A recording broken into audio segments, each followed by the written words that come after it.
ایک چچا قاسم کی مدد کے لیے آئیے، مولا غضبناک حالت میں دوڑ کر پہنچتے ہیں، سامنے قاتل قاسم نظر آتا ہے، اس پر حملہ کرتے ہیں، اس نے اپنا ہاتھ بڑھایا، ہاتھ کٹ گیا اس کا، اس کے بعد مولا چاہتے تھے کہ اس کو قتل کریں، اس نے فوج والوں کو مدد کے لیے بلایا، اے فوج والوں مجھے حسین کے ہاتھوں سے بچا، مجھے حسین کے ہاتھوں سے بچا۔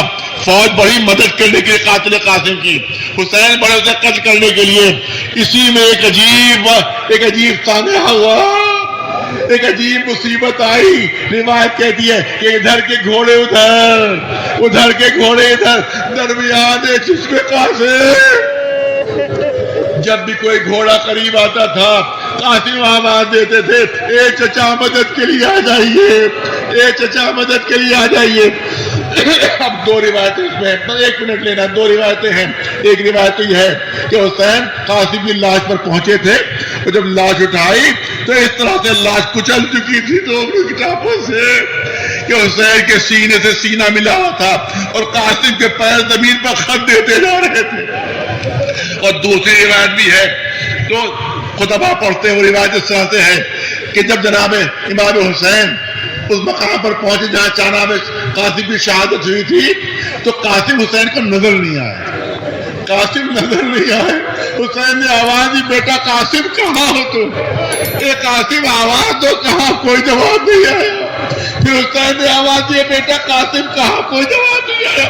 اب روایت کہتی ہے حسین ایک بلندی پر پہنچے اور آواز دی، قاسم امام موت کی حیثیت میں تمہیں پکار رہا ہوں، مجھے جواب دو۔ روایت کہتی ہے قاسم کے جسم کے ٹکڑے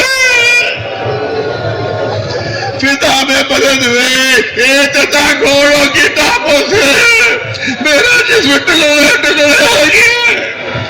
مقصد دو جملوں کی زحمت، امام حسین نے اپنی ابا بچھائی، قاسم کی لاش کے ٹکڑے جمع کیے، ابا میں رکھے، ابا کو لپیٹا، حسین نے اپنے سر پر ابا کو رکھ لیا، اپنے سر پر رکھا۔ خیام حسینی میں پہنچے کہ ام فروہ کہا، ام فروہ کو بلا۔ جناب ام فروہ تشریف لاتی ہے، کہا ام فروہ تعزیت قبول کرو، تمہارا بیٹا قاسم میدان میں شہید ہو گیا۔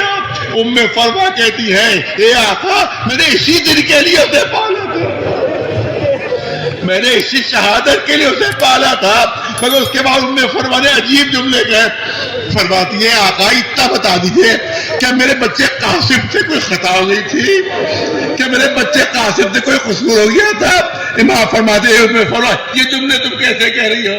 میرا قاسم سے کوئی قصور ہو سکتا ہے، میرا قاسم سے کوئی خطا ہو سکتی ہے۔ ام فروہ کہتی ہے آقا آپ سب شہیدوں کی لاشیں لے کر آئے مگر میرے بیٹے قاسم کی لاش نہیں آئے۔ امام فرماتے ہیں زینب قریب آ جاؤ، اے ام کلثوم قریب آ جاؤ، ام فروہ کے بازو اتار لو۔ جناب زینب آگے بڑھی، جناب ام کلثوم آگے بڑھی، ماں کے پوت دونوں بازو تھام لیے، حسین سے اثر سے ابا اتاری، اب جو زمین پر رکھی، جیسے ہی ابا کا دامن ہٹا قاسم کے جسم کے ٹکڑے ام فروہ بے ہوش ہو کر زمین پر گر پڑتی ہے۔ اہل بیت میں کوہرام بن جاتا ہے۔ سیعلم الذین ظلموا ای منقلب ینقلبون۔